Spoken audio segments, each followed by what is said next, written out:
Salve galera da enfermagem! Este grupo vai apresentar o tema Fibrose cística. O grupo é formado por Juliana Rosa, Juliane Martins e o Oscar. O grupo decidiu por votação 2-1, por não colocar a foto do terceiro elemento, para não comprometer a qualidade do vídeo. KKKKKKK.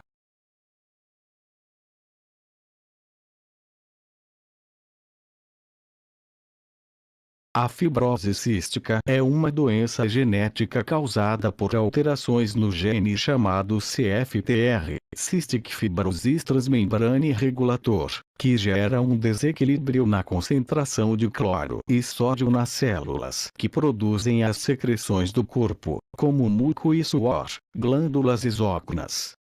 A doença não pode ser adquirida ao longo da vida, ou seja, para que alguém tenha fibrose cística é necessário que nasça com ela. Tanto a mãe como o pai obrigatoriamente precisam carregar o gene afetado pela doença, ainda que ambos não apresentem os sintomas da fibrose cística. Apenas quando um filho, recebe as cópias com mutação dos seus pais ele vai manifestar a doença, pois terá duas cópias com mutações no gene CFTR. Como a fibrose cística resulta em altas concentrações de sal no suor, é possível sentir um gosto salgado na boca ao beijar a pele de alguém com a doença. Por isso, a fibrose cística pode ser informalmente chamada de doença do beijo salgado, ou ainda doença do suor salgado. Entre as consequências da fibrose cística está a produção de muco exageradamente espesso, que não é devidamente eliminado pelo organismo. O acúmulo do muco nas vias do corpo e em órgãos, como pulmões, pâncreas, fígado e intestino, provoca alterações no funcionamento destes órgãos. Nos pulmões, este acúmulo de secreção associa-se ao aparecimento de bactérias que causam infecções graves e constantes, causando inflamação pulmonar e colocando a saúde dos pacientes em risco. A bactéria mais comum nas infecções crônicas de pacientes com fibrose cística é a Pseudomonas aeruginosa, que afeta pulmões e vias respiratórias. Este muco espesso nas vias respiratórias explica o nome popular que a fibrose cística recebeu por muitos anos: mucoviscidose. De acordo com a Cystic Fibrosis Foundation, cerca de 70 mil pessoas no mundo vivem com fibrose cística. No Brasil, no Registro Brasileiro de Fibrose Cística, REBRAFC, contabiliza-se cerca de 3 mil pessoas com a doença, mas é possível que existam muito mais pacientes sem diagnóstico e tratamento adequados. Ainda não existe uma cura para a fibrose cística, mas há muito investimento e inúmeras pesquisas em andamento. Os recentes avanços já permitem que os pacientes vivam por mais tempo e com muito mais qualidade. Para isso, o diagnóstico precoce e a adesão ao tratamento são fundamentais. Com o tratamento, a fibrose cística pode ser controlada.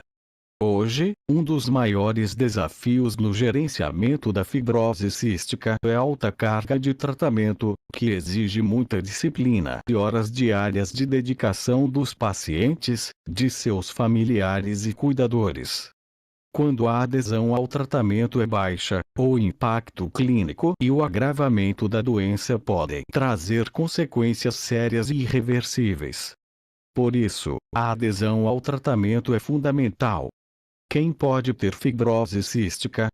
Atualmente existem quase de 2.700 brasileiros com fibrose cística, e 1 a cada 10 mil nascidos vivos sofre com a doença no Brasil. A fibrose cística afeta tanto homens quanto mulheres, de todas as raças. Apesar disso, ela é mais comum entre brancos e menos comum entre afrodescendentes. Por ser uma doença genética hereditária, é preciso que 2 genes afetados pela fibrose cística sejam herdados para que o indivíduo possa manifestar a doença, sendo obrigatoriamente um do pai e outro da mãe. Vale destacar que ambos os pais podem ser saudáveis e apenas carregar o gene sem manifestar a fibrose cística, mas o filho, ao receber os 2 genes afetados, apresenta a doença. Sintomas da fibrose cística. A manifestação e a gravidade dos sintomas da fibrose cística variam entre cada paciente e as fases da vida.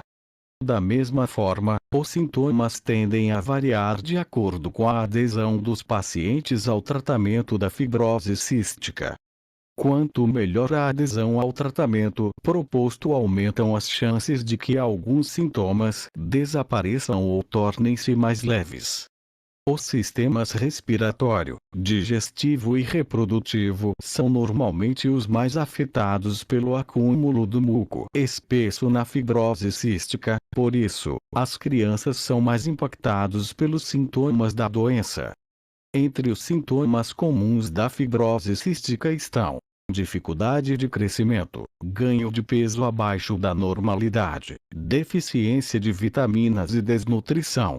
Fezes anormalmente volumosas, gordurosas e com mau cheiro.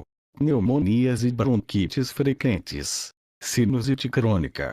Tosses constantes com catarro e eventualmente sangue. Pele com gosto salgado, decorrente do excesso de sal no suor.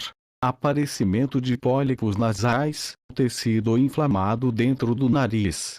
Infecções respiratórias frequentes causadas pelas bactérias Pseudomonas aeruginosa, P. A. Staphylococcus aureus ou Haemophilus influenzae. Outras consequências da fibrose cística podem ser a zoospermia obstrutiva no homem, obstrução do canal deferente, por onde passa o sêmen, e obstrução do canal do colo do útero nas mulheres, pelo excesso de muco. Em ambos os casos, a dificuldade de reprodução, baixa densidade óssea e osteoporose, alargamento das pontas dos dedos das mãos e pés, baqueteamento digital, diabetes. Entenda quais os principais sinais e sintomas da fibrose cística em cada sistema do corpo humano. Sistema respiratório. O muco espesso pode causar uma variedade de sintomas nas vias aéreas, desde o nariz até os pulmões. Sem tratamento adequado, as pessoas com fibrose cística apresentam tosse crônica, produção excessiva de catarro e falta de ar. Em fases avançadas, ou quando o tratamento não é eficaz, podem ocorrer mudanças na arquitetura do pulmão, dificultando a respiração, episódios de tosse com sangue e dificuldade de receber oxigênio suficiente para o corpo, entre outros. Além da PA, outras bactérias comuns nas vias aéreas são Staphylococcus aureus e Haemophilus influenzae. O excesso de muco e infecções na região conhecida como seios paranasais pode causar dores de cabeça e problemas respiratórios, sinusite crônica e pólipos nasais, crescimento excessivo do tecido nasal, aumentando as dificuldades respiratórias. Sistema digestivo. O muco espesso pode também bloquear as vias do pâncreas, impedindo que as enzimas produzidas por este órgão cheguem ao intestino. Com isso, o organismo do paciente com fibrose cística não consegue absorver gorduras em quantidade suficiente, o que pode causar deficiência de vitaminas e desnutrição, fezes volumosas, gases, inchaço na barriga, constipação grave, diarreia, dor e desconforto abdominais. Em crianças, o ganho de peso e o crescimento são deficientes. Sistema reprodutivo. Os homens com fibrose cística são naturalmente inférteis devido à zoospermia obstrutiva. Apesar disso, os avanços na medicina já permitem algumas alternativas. Já nas mulheres, pode haver muita dificuldade para engravidar, por conta do excesso de muco bloqueando os canais do colo do útero, ou ainda por conta de outras complicações da fibrose cística, como a desnutrição. É importante ressaltar que, por se tratar de uma doença genética, o filho de uma pessoa com fibrose cística teria maior probabilidade de também nascer com a doença. A chance é de no mínimo 50%. O que é muco e qual sua função no organismo? Para entender os sintomas da fibrose cística, é preciso compreender a função do muco no organismo.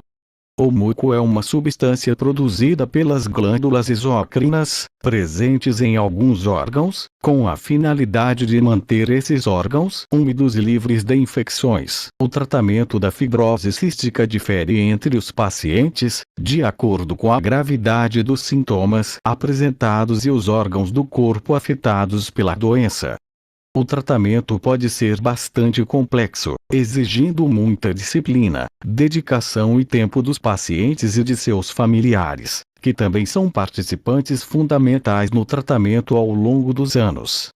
O primeiro passo para o sucesso do tratamento da fibrose cística é entender a doença, as alterações que ela causa no corpo e por que é tão importante seguir as recomendações médicas corretamente.